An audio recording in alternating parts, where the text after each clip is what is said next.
Hey everybody, happy Monday night and welcome to another edition of the AFR Live Monday Night Double Play. Now, everyone that's been following along on my Facebook page, you'll know that tonight I'm doing a special game to celebrate the release of the 2016 in-season set for History Maker Baseball from Play.com. If you're not familiar with this set, it's a really fantastic season set. It's the fourth year it's come out now, that really showcases what the game engine for History Maker Baseball can do. And so what happens on August 15th, the designer, Keith Avalone, he takes all the stats from the players and creates cards for them. And generally what this does, it gives you a pretty accurate assessment of what the players are going to do over the course of the season. Keith has said that these usually are about 80% of the cards will not change at all, and the other 20% there might be one or two qualities that change on the cards. So it's a really great way to jump into the baseball season as the season's going on. So I'm very excited to do that tonight, and I'm going to be having the Boston Red Sox traveling to Cleveland to take on the Indians. And this was a vote that I had to the viewers. I put it out on Facebook. I put it on the Play.com forums over on Delphi. And Cleveland got the most votes. I did have a separate contest going on that if one team got 20 votes, that I would make it an away game for the Red Sox. But I decided that since Cleveland really jumped out from them, that I would have everybody travel to Progressive Field, because I've shown the boards that Al Wilson has made for this game before, so I've shown off Fenway, so I wanted to show off another one of his parks. If you haven't joined us before for a live program, welcome. If you have any comments you want to leave, you can put them right in the chat box, and I'll try to get to them during the show. And if you've been here before, then welcome back, and thanks for joining us. We have our first comment here from Mark Russell. He's saying, great segment on the Board Game Breakfast this morning. Mark, thank you. I really enjoy doing those segments for the Dice Towers Board Game Breakfast. It's a really great way to show these sports board games to a much wider audience, and to a lot of people that maybe aren't familiar with what's currently available in the sports board game market. So definitely appreciate the opportunity to do those videos, and I appreciate you mentioning that, and I'm glad you enjoyed it. Kevin Kilpatrick has joined us, saying welcome back. Vacation was fantastic. Thank you, Kevin. Every year my family and I, we go down to Cape Cod. It's just about an hour away from us here, so it makes a nice little vacation for us. No airplanes, no security lines to worry about, just about an hour, and we're down at our vacation house and ready to go to the beach. So we had a wonderful week and well rested. I got a little bit of a tan, maybe put on a couple pounds, but other than that, it was really fantastic. So all right, so guys, let's head on down to the field, and I'm gonna showcase a game here between the 2016 Boston Red Sox traveling to Progressive Field in downtown Cleveland to take on the Indians. So let's head on down to the field and get the starting lineups.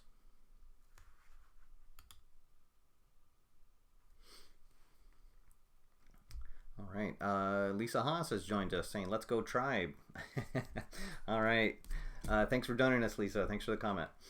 All right, so this actually, the way that I start these games when I'm just sort of randomly starting a game is with the moods, which is part of the chemistry element of the game. This came up in a comment on the Delphi forums the other day. Somebody was asking, what do you do in these games? How do you assign harmony or dissonance to the players, or to the teams? And so what I do for these things is I give each team, I start them out as semi-harmonious, and I designate the second batter as the hot batter and the number 9 batter as the cold batter. And that seems to work out well for me. When I did that all-time franchise great double elimination tournament. That's what I did, and that seemed to work out well. So that's what I'm doing tonight. So both Boston and Cleveland are semi-harmonious. So that means they'll get to roll on the sunny chart. So first we'll roll for the visiting Boston team. And we get a 1-6, so that means it's a non-issue. The batting coach just stops in to say, let's go get him tonight. Everyone looks good. And now we'll roll for the hometown Cleveland team. And we get a 4-1, which is from the front office. And we're going to get a minor perk with a player. The player is, it's a pitcher. Let's see. And it's the least used reliever. So actually, I think at this point, that might be Andrew Miller, who was just picked up from Cleveland. Let's see here. I actually have the baseball reference up. Let's see. Who has appeared in the least amount of games for Cleveland on the roster? Yeah, Andrew Miller has only appeared in 8 games so far. So that's a nice little boon for Cleveland. Let's see what minor perk he gets for this game. Let's see. Oh, here we go. Oh, he's happy this game. Okay, well, so we'll just make a note of that Miller is happy. All right, so let's show you our starting lineups for the visiting Boston Red Sox. Leading off at second base is Dustin Pedroia. Batting second at short, Xander Bogaerts. Batting third, the designated hitter, David Ortiz. Batting cleanup in right field, Mookie Betts. Doing the catching tonight, Sandy Leon. Batting sixth at first base, Hanley Ramirez. In center field is Jackie Bradley Jr. At third base, batting eighth, Aaron Hill. And finally, batting ninth and playing in left field is Brock Holt. The starting pitcher for the Red Sox is Rick Porcello. And now let's meet the starting lineup for your Cleveland Indians. Leading off, the designated hitter, Carlos Santana. Batting second at second base, Jason Kipnis. Batting third, playing at short, Francisco Lindor. Batting cleanup at first base, Mike Napoli. Playing left field, Jose Ramirez. Batting sixth and playing in right field, Lonnie Chisenhall. Playing third base, Juan Uribe. Batting eighth and playing center field, Tyler Naquin. And doing the catching tonight and batting ninth is Roberto Perez. The starting pitcher for your Cleveland Indians is Corey Kluber. All right, and show you the umpires for tonight. So the nice thing about this set is that it even comes with current umpires. So at home, behind home plate is Eric Cooper. At first base is Fielden Culbreth.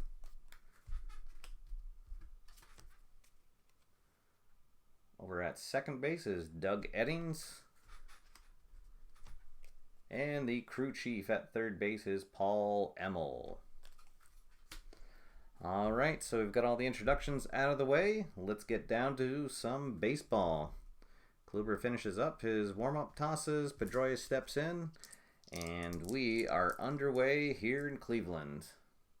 And as I said, folks, in the beginning, if you got any comments, let me know in the side there, and I'll get to them between innings.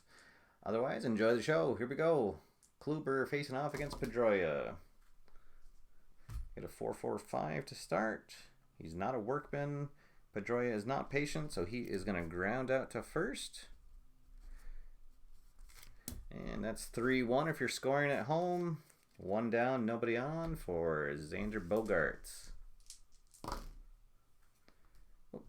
2-4-5. He is not a hero, so he is going to pop out to second base.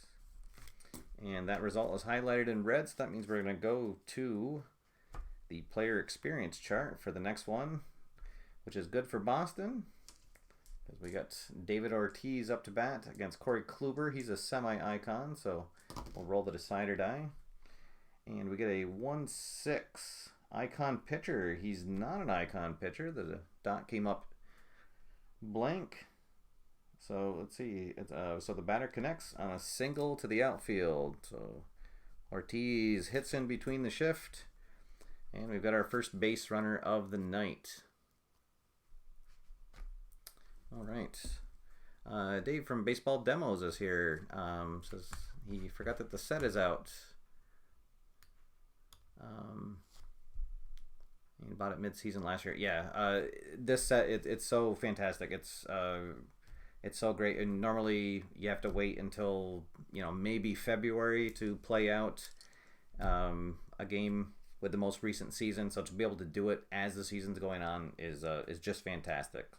All right, so here we go. 2 out, 1 on for potential American League MVP Mookie Betts. We get a 4-5-6.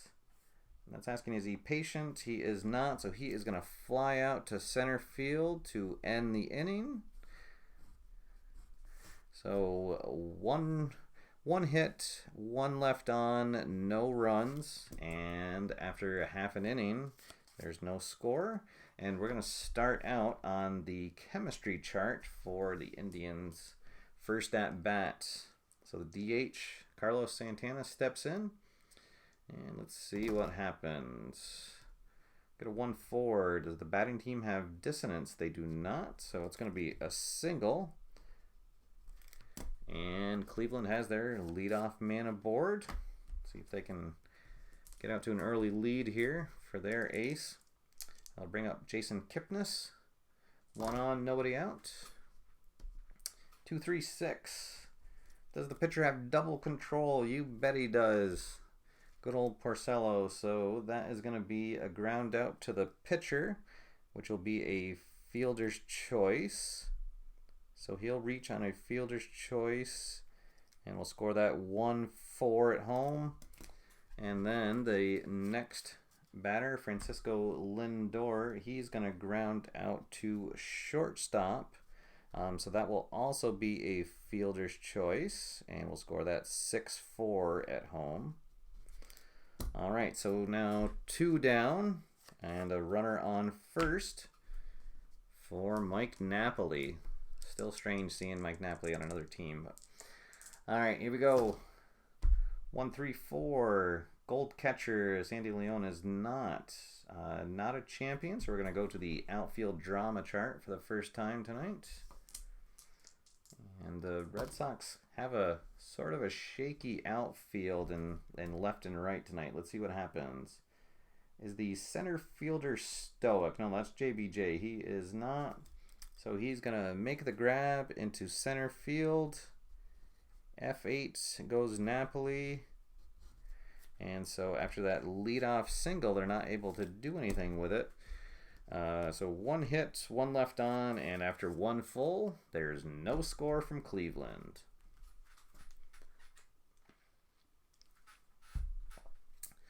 All right. So Boston is going to have Leon Ramirez and Bradley due up for the top of the second. Let's get things going. 3-4-6. Is he eager? He's semi-eager. The dot says yes, so he's going to fly out to center. All right. And for all the Red Sox fans out there, I did make a decision to move Sandy Leon up in the lineup and bump Ramirez down. Leon is just on fire, and actually I think it's kind of hilarious that he's still batting like 7th and 8th in the lineup at night. But all right, Hanley Ramirez up, 1 out, nobody on. Another 3-4-6. He is not eager, so he's going to draw a walk. He's not active, and then we're going to go to the chemistry chart for JBJ's at bat. So 1 on, 1 out. And 1-6. Huh. The batting team is not dissonant, so that's going to... Oh, let's see. 1-6. Batting team dissonant? No, so it's going to be another walk. So back-to-back walks for Kluber, and that's going to bring up Aaron Hill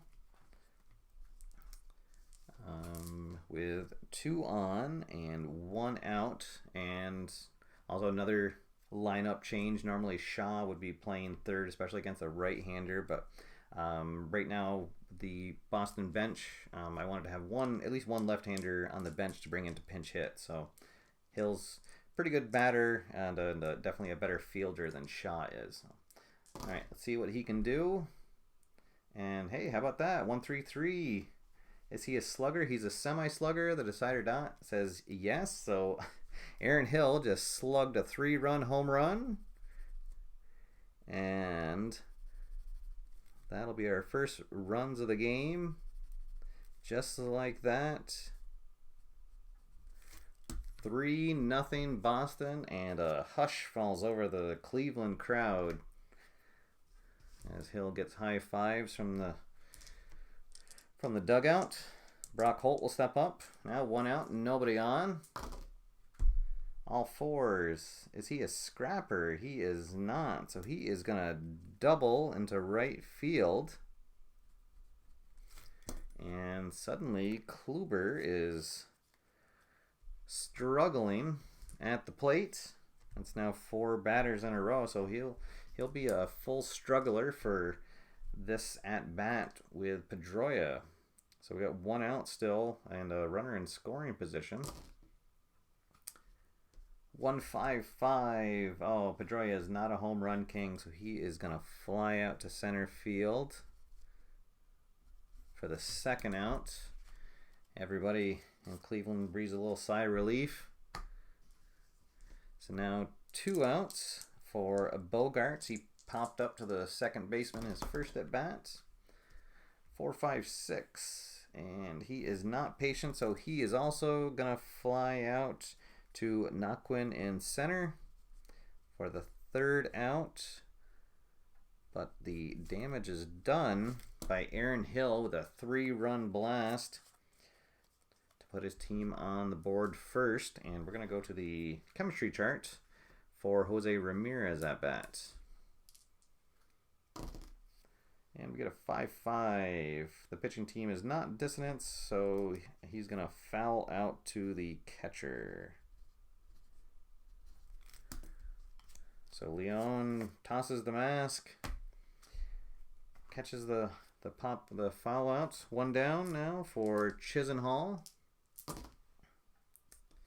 We got a 2-3-5. Pitcher is not wild. And Chisenhall, he's semi-eager, but not this at bat. So he is going to ground out to second base. Pedroia to Ramirez. 2 quick outs for the veteran Juan Uribe. 1-4-5. Not a struggler, so he is going to ground out to the third baseman. 1-2-3 goes Cleveland in the second. And after 2 full, Boston 3, Cleveland nothing. All right.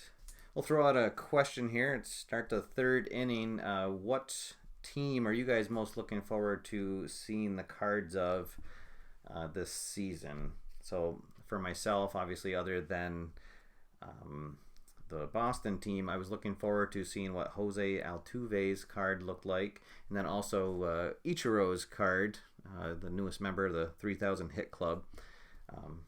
It's interesting to see how those guys are carded.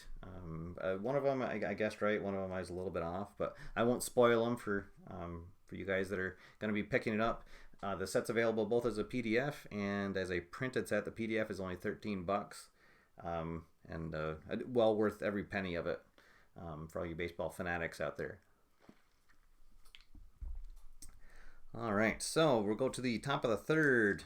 Boston has the 3, 4, and 5 batters due up. So Ortiz steps in. He is 1 for 1 so far. 1-1-6. The pitcher is still fresh, so he is going to get Ortiz to take a mighty hack and miss for strike 3. 1 down. That's Kluber's first K of the game. 1-4-5. He's not a struggler, so he is going to get Betts to ground out. We'll say that's a 3 unassisted.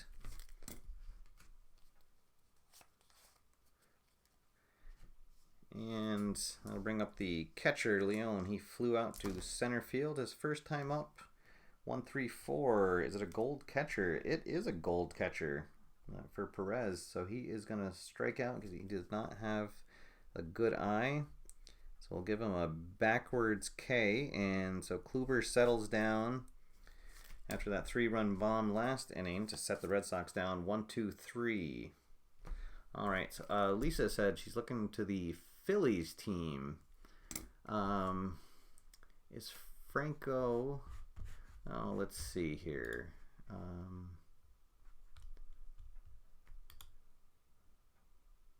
I won't. I have it up here on my screen, Lisa, but I'm not gonna. I won't show it to spoil it for everybody. But let me bring up the Philly team.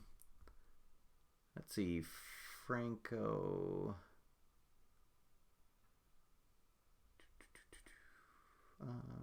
Where is he?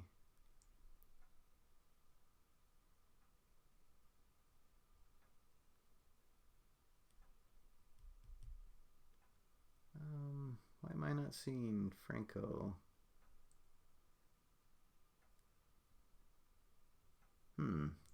Sorry, Lisa, I'm not seeing Franco on the Phillies team. Was he just called up?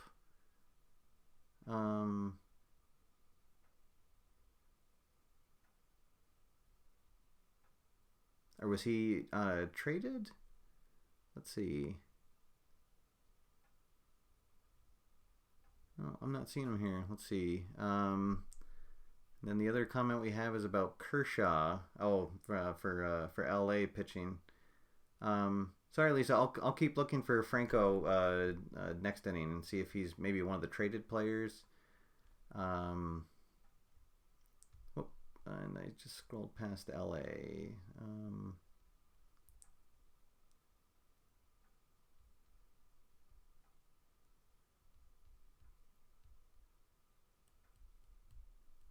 Oh, there's Franco. Hey, yes, Lisa, you're gonna be happy to know that Franco is he's a semi-home run king.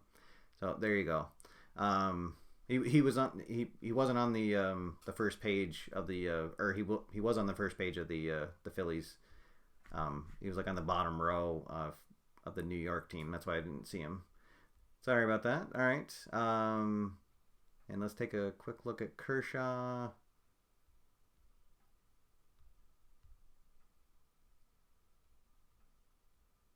Oh boy, let's see. There we go, Kershaw. Kershaw, he's got the full ace quality. Doesn't have the semi-star, and then I'll. Dave, I'll say that you were right on with your other two guesses, though.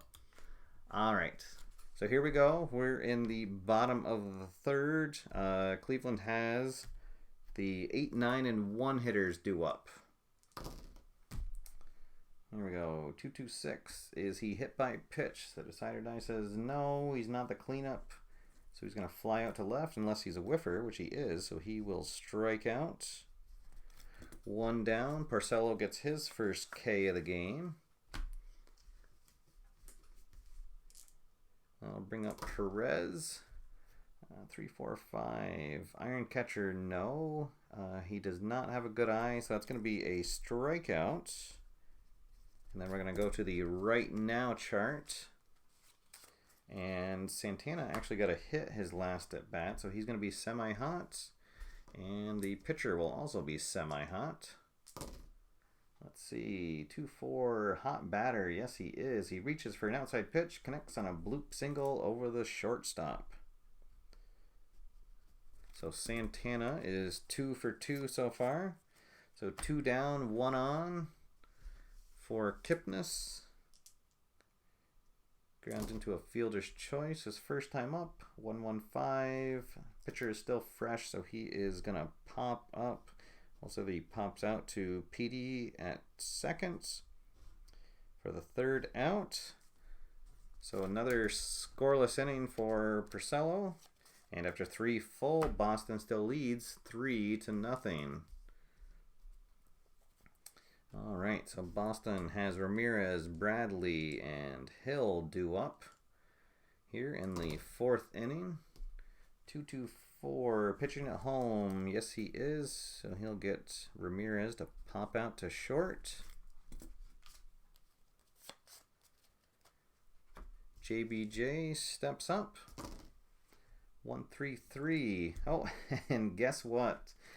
Jackie Bradley is a slugger, so that is going to be another home run for the Red Sox. This time a solo shot.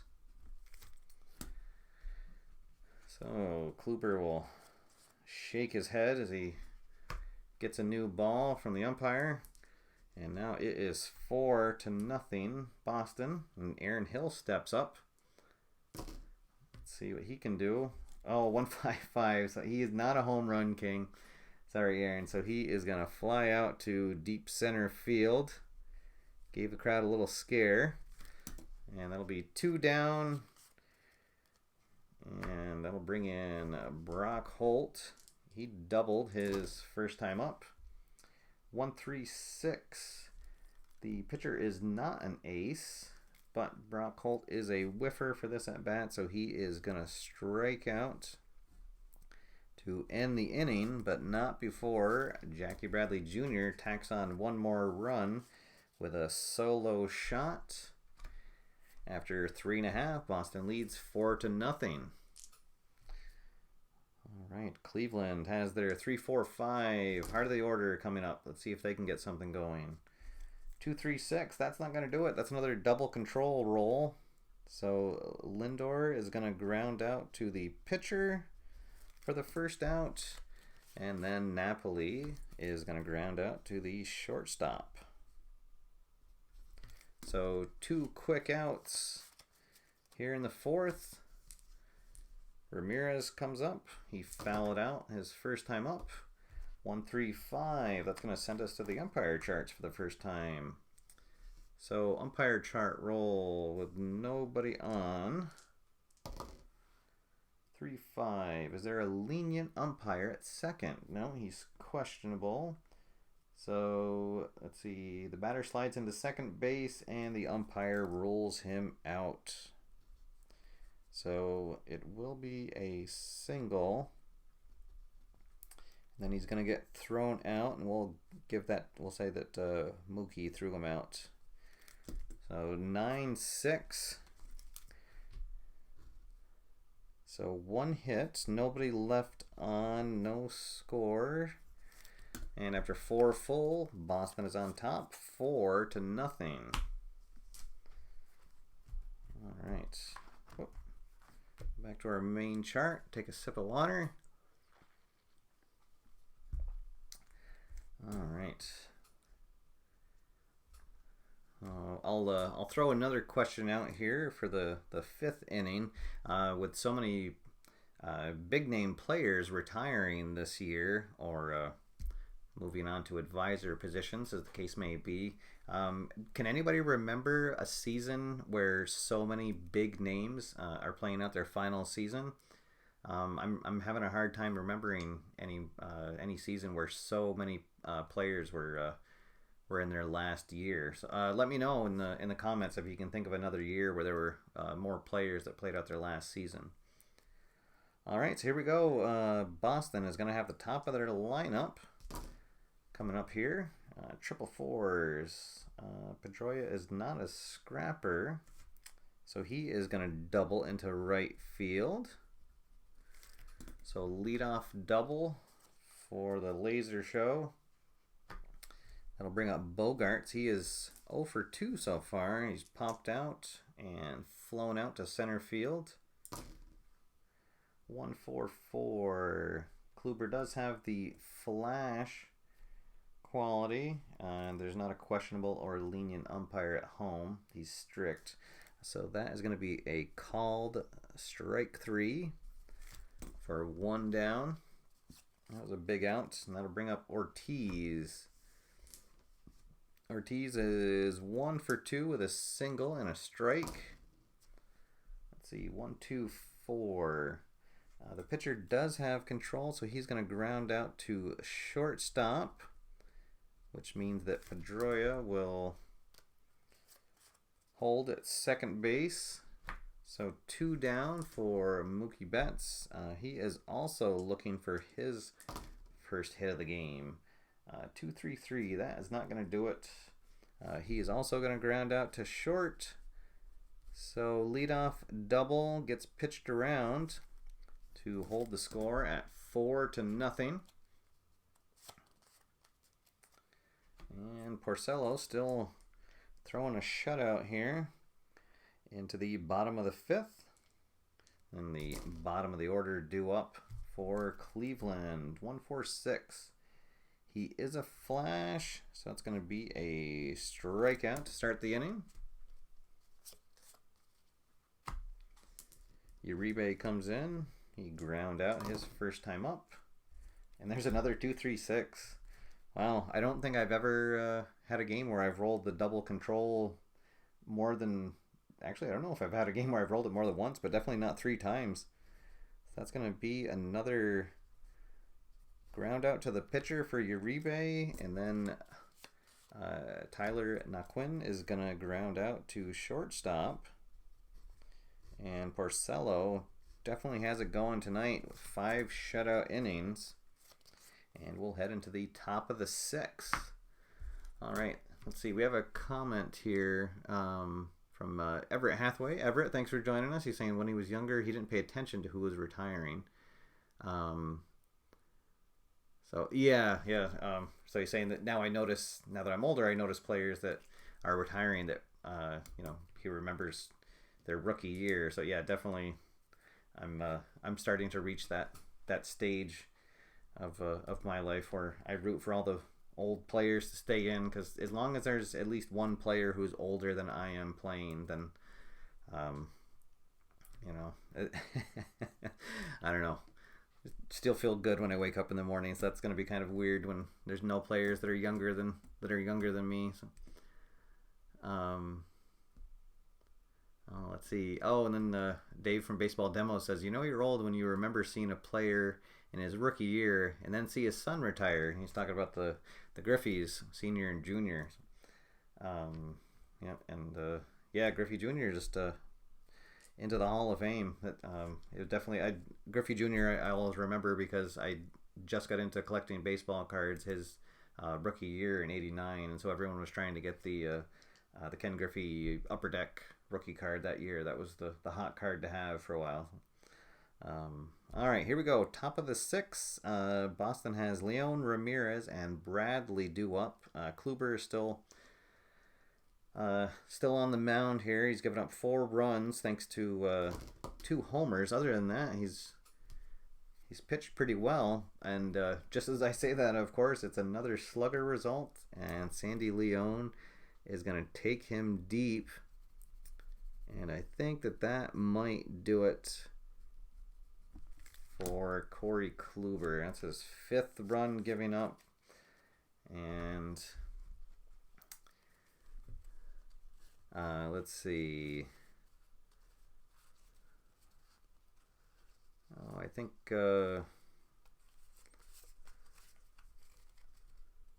Cleveland has a really good bullpen. They're going to bring in Dan Otero here, so we'll make the note of the pitching change. So Kluber is going to go 5+ innings.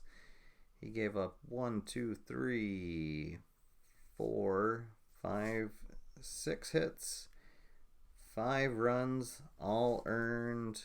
He walked 1, 2. He only walked 2. He had, let's see, 1, 2, 3. He had 4 strikeouts, but 3 home runs. That's definitely what did him in tonight. The Boston Bats were enjoying the home, or enjoying being on the road here in Progressive Field. All right, so Otero will come on to face Ramirez. He's walked and popped out. 3, 4, 5. Iron catcher, no. He does not have a good eye, so he is going to strike out. And we're going to go to the right now chart.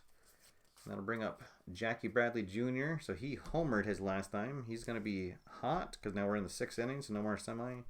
The pitcher had a strikeout, so hot pitcher against a hot batter. 1-3. Is it a cold pitcher? He is not, so the batter lines out to shallow center field.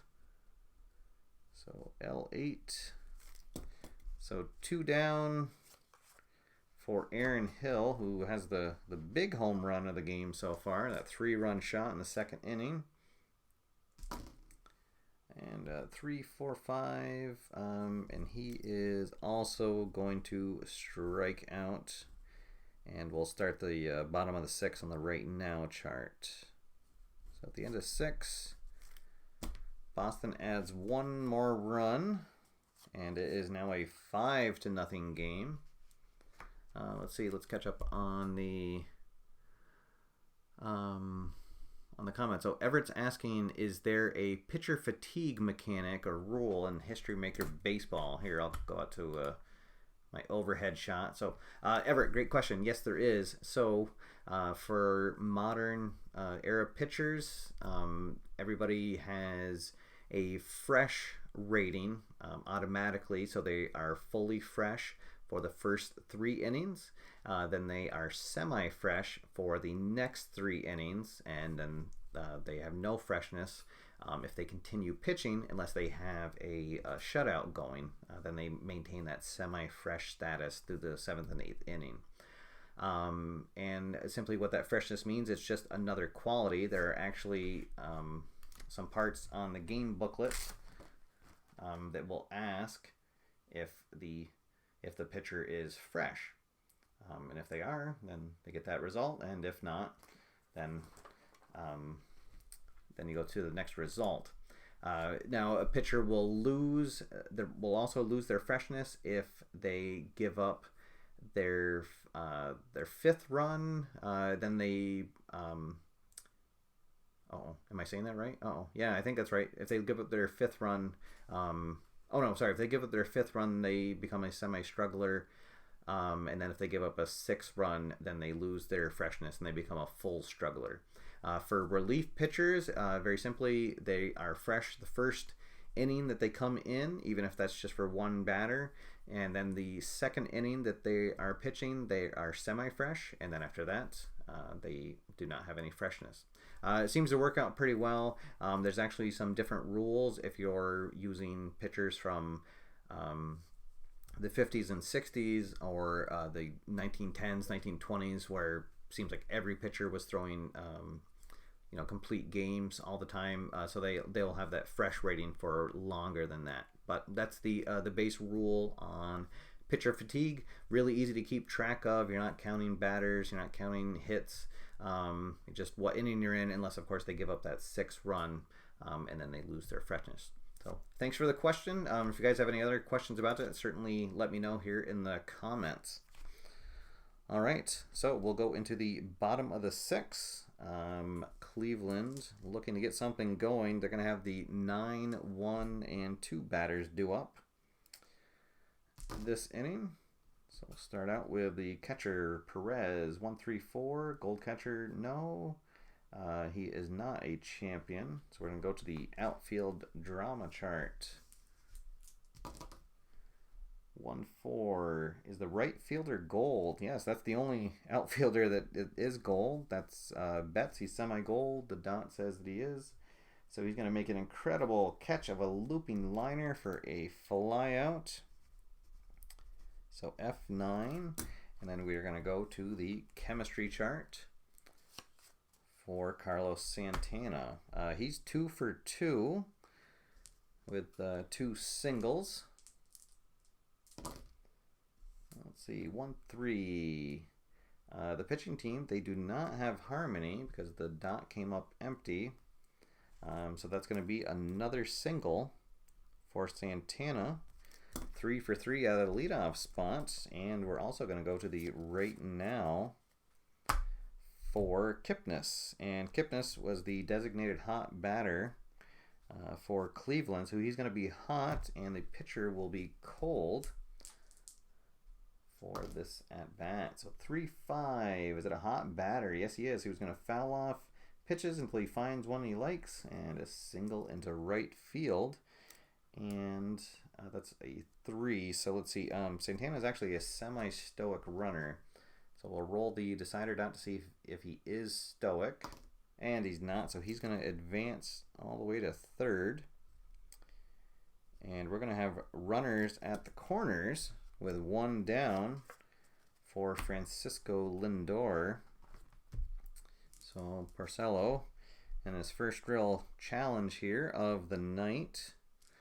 And yeah, I think that's the first time Cleveland's had a runner in scoring position. All right, here we go. Porcello against Lindor. Lindor is looking for his first hit of the evening. 1-4-6.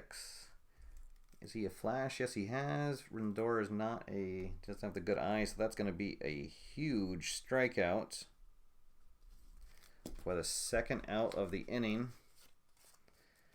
And that will bring up the first baseman and former Red Sox postseason hero Mike Napoli. He is also looking for his first hit of the game. He's 0 for 2 so far. All right, 3, 4 of danger. Runners at first and third with 1 out, and no runs come across. So a missed opportunity for Cleveland there. And they are still scoreless as we head into the 7th inning. All right, so Dan Otero, this will go into Everett's question. He's asking about fatigue for pitchers. So because he came in last inning, actually he pitched a full inning because there was nobody out when he came on. So now he'll stay in and he'll be semi-fresh for this inning. And Boston has the 9, 1, and 2 batters due up. Got a 1, 2, 6. Well, hey, and there of the night with a single past a diving second baseman. And then we'll go to the right now chart for Pedroia. And he got... Oh, let's see. Well, when it's the other team, I'll let the decider die. Do they bring in a new pitcher to face Pedroia? And the decider die says no. All right, so here we go. 4-5. Is that a cold batter? No, he's not. So he's just going to get a ground out to first base. And it's a 4 as a lead die, so that'll actually advance the... And let's see. I guess maybe Cleveland would have Miller up in the pen to face Ortiz. Let's see. So Bogarts is on, man on second. 1 down, 1-6-6. Not a workman. The batter is not a whiffer, so he's going to ground out to third base. That means that the runner is going to hold at second. The second out, and it's a red result. So that means we're going to go to the player experience chart for the next at bat. So, Lisa has a question. Just so I know, if a hitter gets a hit in any at bat, is he considered semi-hot for his next at bat? Yes, Lisa. So innings 1 through 5. If a batter gets a hit, and then you have to go to the right now chart, then he's considered semi-hot. And anytime in the 6th inning on, then he is just hot. You don't need to roll the decider die. And same with being cold. If a batter strikes out, he'd be semi-cold for his next at bat, innings 1 through 5, and then innings 6. All right, so we've got David Ortiz with man on second and the experience chart. And I think that they are just going to give him, let's see, do they want to give him the pass? Or do we want to bring in Miller to face Ortiz? Let's see. We'll go to the decider die. Does face Ortiz? Hey, and the decider die says yes. All right, so that'll be all for Otero. So he goes 1 2/3. He just the one hit. No runs so far. No walks. 2 Ks and no home runs. And so their recent acquisition Miller will come on to face future Hall of Famer David Ortiz. All right, so crowd on its feet. 2 down, 1 on. Here we go, Miller Ortiz. 4-5-6. Is the batter patient? He's semi-patient, so this time he's not. So he will fly out to center field. So Miller gets the job done. That'll close out the 7th. No runs. That'll close the books on Otero. And after 6.5, Boston's still on top, 5-0. And it's time to stretch here in Cleveland. All right, you can sing "Take Me Out to the Ball Game" at home if you want. Otherwise, let me know if you have any questions in the comments. Anybody joining us late here, thanks for coming in. I'm playing out a game with the just released 2016 in-season set for History Maker Baseball. I've got the 2016 Boston Red Sox are traveling to Progressive Field in Cleveland to take on the Indians. And right now they are on top 5-0, thanks to, in large part, to a 3-run home run from third baseman Aaron Hill in the 2nd inning, and then solo shots from Bradley and Sandy Leone. I've given them those 2 extra runs. And right now, Rick Porcello has a shutout going against Cleveland. So again, going back, we had a question before from Everett Hathaway about the fatigue system for the game, and so I said that the pitchers have a fresh rating, 1 through 3, then they are semi-fresh 4 through 6, and then they lose their freshness after that unless they have a shutout going. So right now, Rick Porcello, he still has a shutout going, so that means here in the 7th he is still a semi-fresh pitcher, as he faces Ramirez, Chisenhall, and Uribe are due up here for Cleveland. All right, here we go. Ramirez, he's 1 for 2 so far. 1-4-5. The pitcher is not a struggler, so that is going to be a ground out. 5-3. 1 down for Cleveland. I'll bring up Chisenhall. Chisenhall's 0 for 2 so far. 3-3-4. Let's see, is he an ace or star? He's a semi-star, and the decider die says no, so the batter is not a sad sack, so that's going to be a single into left field unless he is eager. So we'll roll the decider die again. Oh, and the decider die says that he is. So an eager batter grounds out. So instead of working the count, he's going to get a ground out. We'll call it 4-3. So 2 out, nobody on for Juan Uribe. Another batter looking for his first hit. 2-4-5. Let's see, he is not a hero. That's going to be a pop out to the second baseman. That's going to end the 7th inning. And we're going to go to the experience chart for the next at bat here in the top of the 8th. We'll have Miller stay on to face Betts. So it's going to be a icon pitcher against a semi-prospect batter. So we'll roll 2 dice plus the decider dice. 2-6. And ask if it's an icon pitcher. Yes, he is. He's experienced with the batter and strikes him out. So Miller gets a K to start the top of the 8th. That'll bring up Sandy Leone, the switch hitting catcher for Boston. He is 1 for 3 with a solo homer. So he'll be batting from the right against Miller. Another 2-4-5. He is not a hero. He's a champion. So he is going to pop out to second base. And we'll go back to the player experience chart.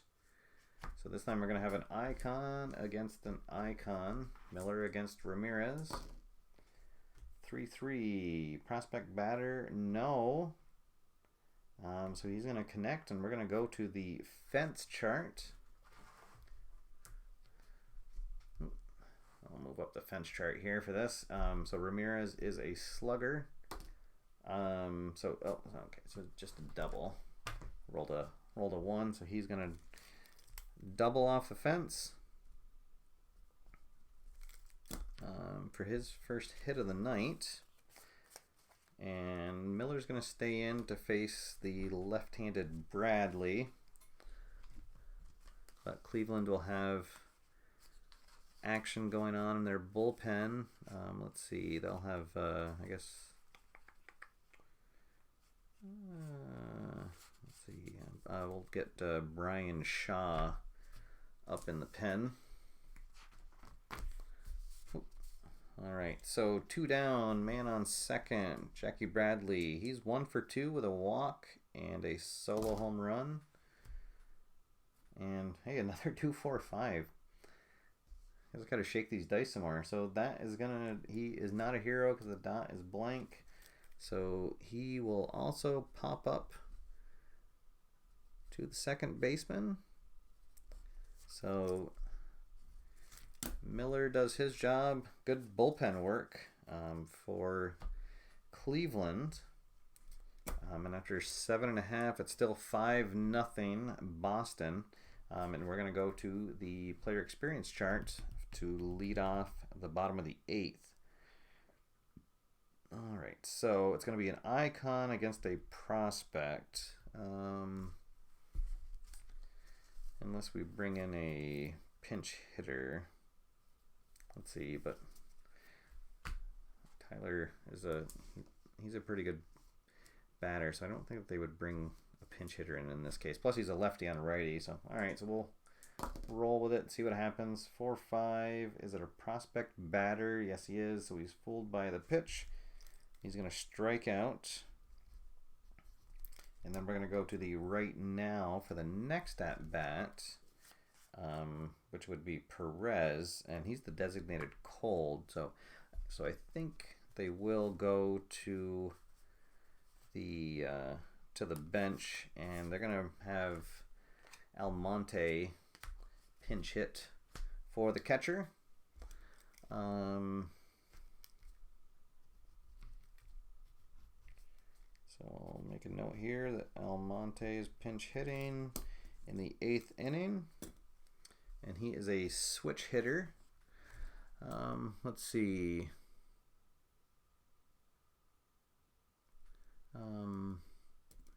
Accelerator just left a comment. Wasn't there a 4-5-6 out in the past? This should have led to a chemistry chart. Oh, I probably did miss that. I think you're right. There was a fly out to center field that should have gone onto the chemistry chart. Some of the things that happened during a live playthrough.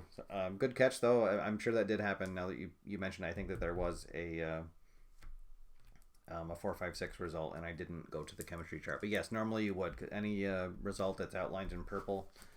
Here's what he's talking about here. If you get a 4-5-6, It's outlined in purple, so you would go to the next at bat would be resolved on the team chemistry chart. All right. So pinch hitting Almonte against Porcello, who's still got a shutout going here, and we get a 2-2-3. The pitcher is not wild. The batter is not a slugger or utility, so he is going to single into left field. So he is, let's see, just make a note of his running. He's a neutral runner. All right, so that'll bring up Santana, who's 3 for 3 so far. Let's see. Yeah, so 1 out, 1 on. Let's see if Cleveland can get something going. 4-4-5. He's not a workman. The batter is patient, though, this at bat. He's got the dot come up.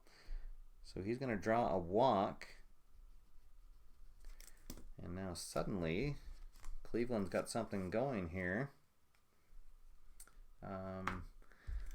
Let's see. There's another question from Lisa. In a situation that calls for a bunt, but previous die roll indicates a chart read, can you ignore chart and roll for the bunt? That's a really good question, Lisa. I would say yes for that. You would just roll on the attempt bunt chart and then go from that. That would definitely be an acceptable way to play that. I'll actually that's a good question for the designer Keith. Unless it's been answered before, if anybody else wants to chime in on that situation, but I'm pretty sure that anytime you do a strategy, that it overrides a mini chart that you would go to for that. So thanks for that question, Lisa. Really good question. All right, so for Boston here, they are going to get some activity in their bullpen. We're going to get some double barrel action. We'll get newly acquired Brad Ziegler throwing and Robbie Ross in all his great mullet awesomeness. He will begin throwing. So Porcello got, let's see, 1 out and 2 on. Man on first and second. See if he can keep this shutout going. And we get a 4-5-6. Oh, here we go. Another 4-5-6 result. I'm going to remember it this time. The batter is not patient, so that is going to be a fly out to center field for Kipnis for the second out. And this time we will go to the chemistry chart. And so this is going to be Francisco Lindor. He is 0 for 3 with a strikeout. Let's see what happens. 1-1. Oh no! Oh, the decider dot is blank, and does the pitching team have harmony? And they do not. So we're gonna go to the fence. Lindor is a semi-slugger, so let's see if he's a slugger for this at bat. He's not. So we'll roll on the other, and we get a 4 on the other. So that's going to be a bases clearing triple for Lindor, and that'll drive in the first 2 runs of the game.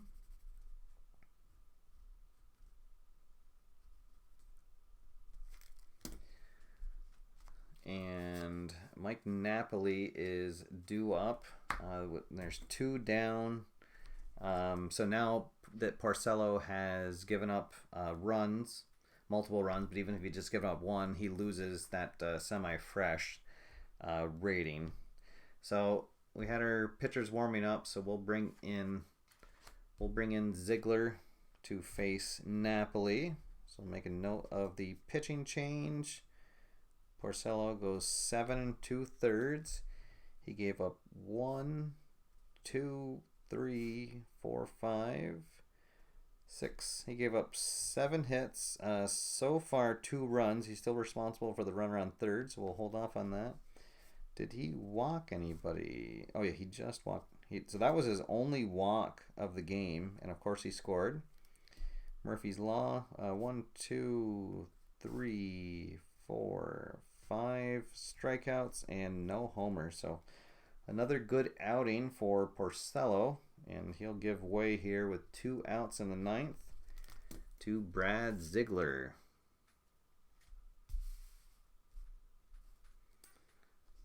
All right. So the side arming Ziegler takes his warm-up tosses, and he's ready to face Mike Napoli. Napoli is 0 for 3 so far. And now the score is 5-2 with a runner on third. 2-2-3. Wild, no. Slugger or utility, no. So that's going to be a single into left field, and that will drive in Lindor. And suddenly it is a 2-run game, so that's going to close the book on Porcello with 3 earned runs. So Napoli is on first, still 2 down for Jose Ramirez, who's 1 for 3. We get a 1-2-5. The pitcher is not a struggler, not a patient batter, so he is going to ground out to third. Ooh, and all the Boston fans in attendance breathe this 3-run 8th inning. Oh, and all with 2 down. So there we go. We're going to head into the top of the 9th. And let's see, we're going to have a new pitcher for, let's see, would they use somebody else now that it's a much closer game? I feel like they wouldn't bring in their closer. So yeah, we'll still go with Brian Shaw. All right, so Miller pitched, let's see. He pitched 1 1/3. He gave up just the 1 hit, no runs, and no walks, and 1 K, no home runs. And now Brian Shaw will be the new pitcher. And over in the Red Sox bullpen, the closer Craig Kimbrell will begin warming up to close out the game here on the bottom of the 9th, hopefully. All right, so Boston has their 8, 9, and 1 batters due up. See if they can maybe get an insurance run. 2-3-5 is a roll. He is not wild. The pitcher is not eager, so he's going to ground out to second. All right, 1 up, 1 down. Left fielder Brock Holt comes in. Let's see, he's actually having a good game. He's 2 for 3 with a double and a single. 2-4-6. The pitcher does not have control. Batter is not eager or a sad sack, so he is going to draw a walk. So 1 out walk. 1 on, 1 down for the 2008 MVP, Dustin Pedroia. Let's see, he's got a double. So yeah, so he's 1 for 4 with a double tonight. 1-4-5. Oh, but that is going to be an inning-ending double play. You can score at 5-4-3.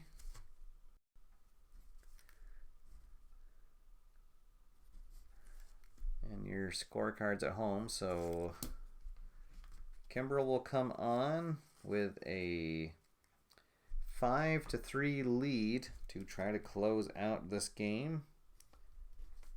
So we'll close the book on Ziegler. He went 1/3 of an inning, 1 hit, no runs, no walks, no Ks, no homers, and it is Kimbrell time. So as you can see,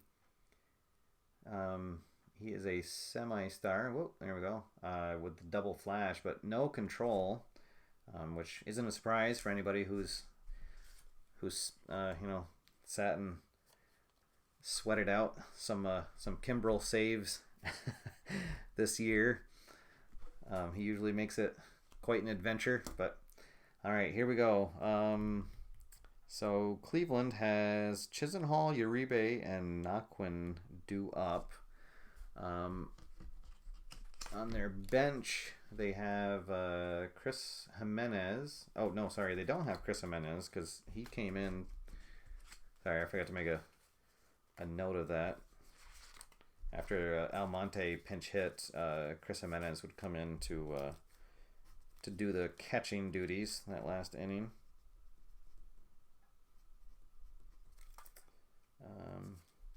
So he's a journeyman catcher.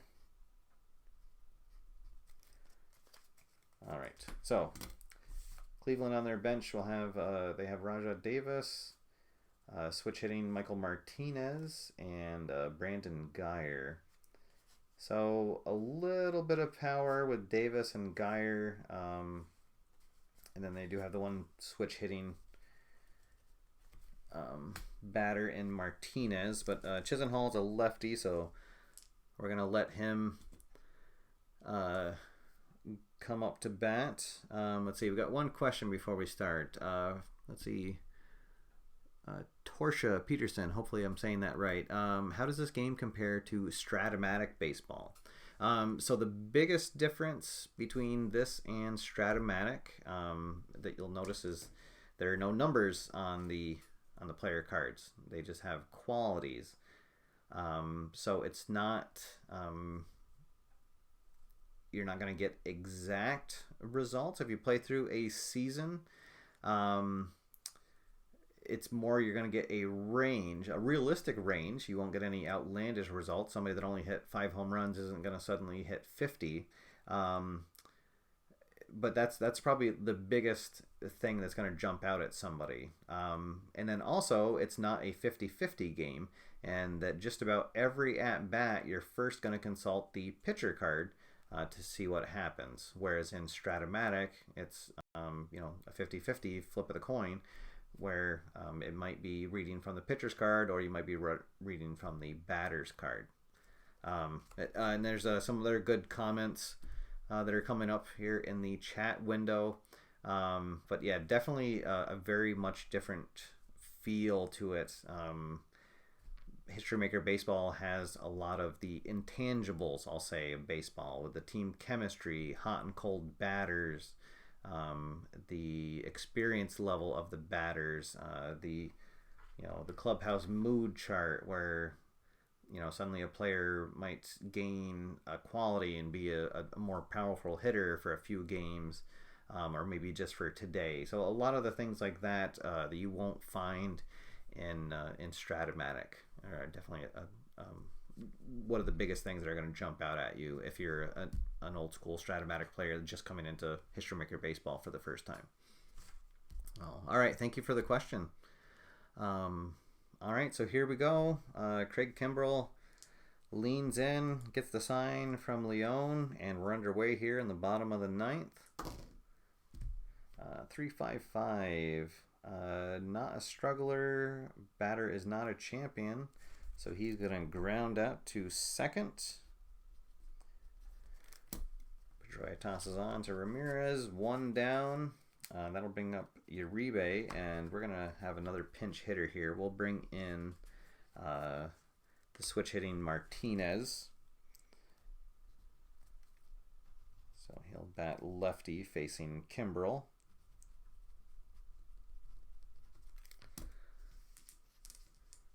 All right, so Kimbrell trying to keep the tying run from coming to the plate, and Cleveland trying to get a rally going here.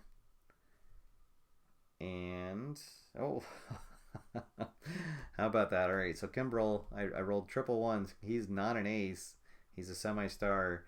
However, Martinez is a semi-scrapper. And the dot came up, so it's gonna be a double into right field. It would have been a solo home run for a non-scrapper. Oh boy! So Cleveland fans are on their feet. Leon goes out to the mound to have a little chat with Kimbrell, And the tying run will come to the plate, who is looking for his first at bat, or looking for his first hit of the game here, and he's also looking to potentially tie up the game. All right, here we go. Kimbrel leans in, gets the sign. Here's the pitch. 1-5-6. Oh, there we go. He is a whiffer, so he is going to strike out a big second out. And also, my heart almost leapt because anybody who's played History Maker Baseball knows that a 1-5-5 is checking for the home run king, which Naquin does have. So that would have been a game-tying home run. All right, so that'll bring in Jimenez, and unfortunately, Cleveland doesn't have any other catchers. So Jimenez is going to come in. He is a semi-slugger, so maybe he'll be able to get something. But all right, so Uribe still at second. Jimenez up, representing the tying run. Let's see what happens. 3-3-4. Oh, and the pitcher, an ace or a star. He's a semi-star, and the dot says he gives it, and that is the game. So the final here from Progressive Field is 5-3 Boston. Kluber gets the loss. He went 5+, giving up 5 runs on 6 hits. Porcello gets the win, going 7 2/3, giving up 3 runs on 7 hits. And Kimbrel picks up the save. Pitch in the 9th inning, he gave up that 1 hit, no runs, no walks, and that 1 strikeout. So there is your here, let me see the total hits. What did Shaw do? Oh, Shaw pitched the 9th, and he gave up just 1 walk. Then got out of that double play. All right, so Boston had 8 hits, no errors in the game. Cleveland had 9 hits, just weren't able to get anything going. So there we go. There's the your final here from Progressive, and we'll have to give the player of the game has to go to Porcello. He went 7 2/3, 5 strikeouts, just that 1 walk. Maybe he shouldn't have stayed out there in the 8th inning, but when you had a shutout going, you got to give him a chance. Oh, all right, and yeah, definitely somebody just Lisa Haas just pointed out, you got to give an A for effort to the Tribe bullpen. They went the final 4 innings just giving up 2 hits and no runs to allow their team to claw their way back into the game, make it competitive. Looked like it was going to be a 5-0 shutout, but ended up 5-3. Very close game. Kimbrel had to come on. Cleveland had 2 shots with the tying run at the plate, but just weren't able to do it. All right. Well, there we go, guys. That was a lot of fun. I love. I'm a big fan of pitcher duels and close games. But also a big fan of the Red Sox. I'm always happy to to see them win. I thought I was going to blow it here right on my live show. Let's see. Let's go through some of the comments. So after the comment about the Stratomatic, let's see. How does it play as a 2-player game? That was another question from Tarsha. So History Maker Baseball, it plays wonderfully as a 2-player game. So I've been to 2 of the Play.com events with the Fall Classic Pre-PLAAY event. Also, quick plug for the next one that's coming out. It's coming on September 24th, I want to say, in New Jersey. And I will be attending, so that's going to be my 3rd year in a row. I'll be at that event. A lot of fun. If anybody's on the East Coast near Trenton, New Jersey, definitely check out the Play.com site for more details about that. Actually, I'll post some more information on this video, and I'll talk about it tomorrow on the news. But that's a lot of fun. We're play through the playoffs using this in-season card set, and a lot of fun. And those games are all played head-to-head. So I don't use them usually when I do my solo games, but there are cards that come with the game strategy cards. And here, I'll switch back to my up-close camera so you can see them. And so what happens is each manager would get a deck of these cards, and you can use them pretty much anytime you want. Just the limit is you can only use 6 cards for the game. So once you use your 6th card, then you're out of it. So you can have things where instead of rolling on the normal chart, you'd call this up where you use the experience chart. So maybe you have an icon reliever coming in to face a rookie batter, and you want to sway the odds to your advantage, so you can play this card. So you have to use the experience chart. So little things like that add to it, and then just the excitement of playing head-to-head with somebody, and you see how fast the game rolls out. So just a lot of fun, very easy to sit down with. I would recommend this to anybody who is a baseball fan, and I've said it a lot here on the channel, but History Maker Baseball is the reason why we're all sitting here watching this video right now, because when this game came out, I knew that it was something special, and I wanted to spread the word about it, and I knew that any of the traditional board game reviewers were not going to cover it. So that's why I started this channel, and here we are 3 years later,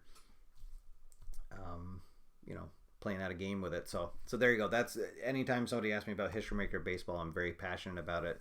Love this game solo, doing tournaments, doing season replays, using the fictional sets, and head-to-head. A lot of fun. Definitely a lot of fun. Let's see. Did I miss any other questions? Oh yeah, so John McGinnis chimed in about the pinch hitters, and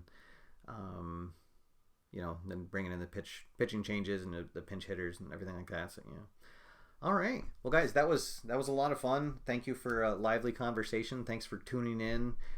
Again, this was using the 2016 in-season card set, which is available now over on the play.com web store. You can buy it as a PDF or as a printed set, and you can play out the games that are happening on our TV right now. Play along with them, or you can do your own what-if scenarios. Move some players around. It does come with traded players. As you can see, the Tribe had Andrew Miller, and Boston had Ziegler on there. So a lot of fun, and they also are carded for the original team that they came on, if you want to play from the beginning of the season with those players. So, all right, everybody, that is all for now here, unless we get any last-minute questions. All right. Oh, well, there we go. Lisa Haas just commented that my videos and frequent references to HMB are what got her interested. So thanks. Thank you, Lisa. Absolutely. That's one of the biggest reasons that I started these videos, is so people wouldn't miss out on this really fantastic game. That's just I've had so much fun with it. I've played, I can't even count now. It's well over 500 games that I've played a History Maker Baseball, and I can't ever see this game not being a constant presence on my tabletop. So there we go. All right, everybody. Well, thank you again for tuning in. Be sure to stay tuned for tomorrow night for the news.